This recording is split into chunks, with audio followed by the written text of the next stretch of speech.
घने जंगलों और प्राचीन खंडहरों से घिरी धुंध से ढकी घाटी के बीचों बीच सूरजपुर गांव बसा हुआ है। गांव के किनारे पर एक पुराना परित्यक्त कुआं था जो उगी हुई लताओं और खौफनाक सन्नाटे के नीचे छिपा हुआ था। गांव वाले इसे छाया का कुआं कहते थे और पीढ़ियों से उन्होंने किसी को भी इसके पास जाने से मना किया था।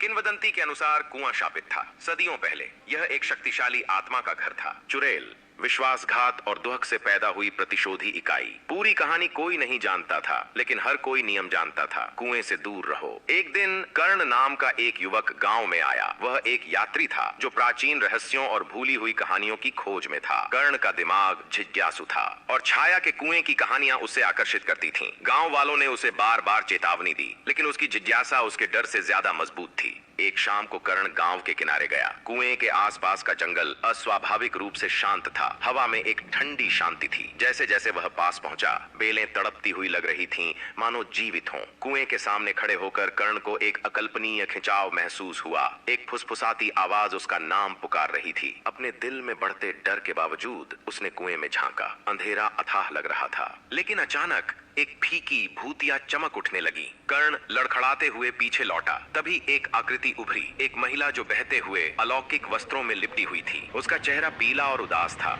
उसकी आंखें अंगारों की तरह चमक रही थीं। आप कौन हैं? कर्ण ने कांपती आवाज में फुसफुसाते हुए पूछा। महिला की आवाज एक भयावह धुन की तरह गूंज रही थी।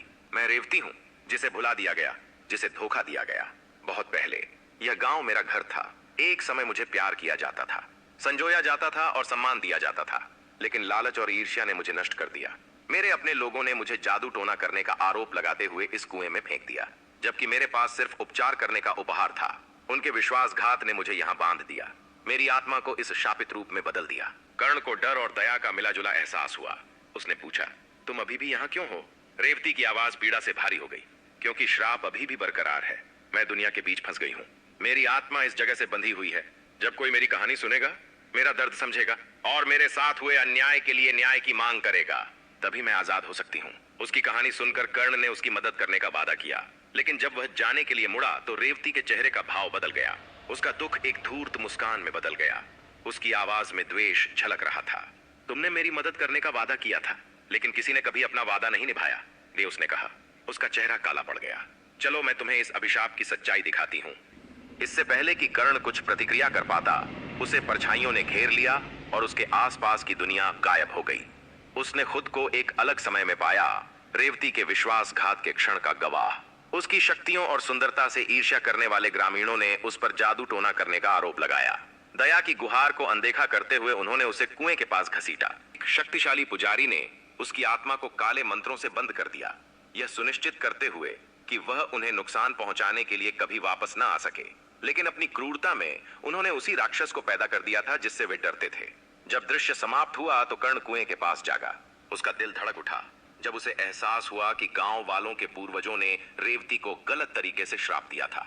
अब उसके सामने एक विकल्प था, उसे मुक्त करने का अपना वादा पूरा करना या कुएं को अछूता छोड़ देना, क्योंकि वह जानती थी कि वह बदला ले सकती है। कर्ण गांव वापस लौटा और बुजुर्गों से कहा कि वे अपने पूर्वजों के कर्मों का प्रायश्चित करें। उसने रेवती की कहानी बताई, लेकिन गांव वालों ने उसकी बातों पर विश्वास करने से इनकार कर दिया और उसकी बातों को पागलपन करार दिया। अपना वादा निभाने के लिए दृढ़ संकल्पित कर्ण आखिरी बार कुएं पर लौटा। उसने अपनी यात्रा के दौरान सीखी गई एक प्राचीन रस्म पूरी की, जिसमें उसने न्याय और दया की आत्माओं का आह्वान किया। कुआं चमकने लगा और जंगल कांप उठा।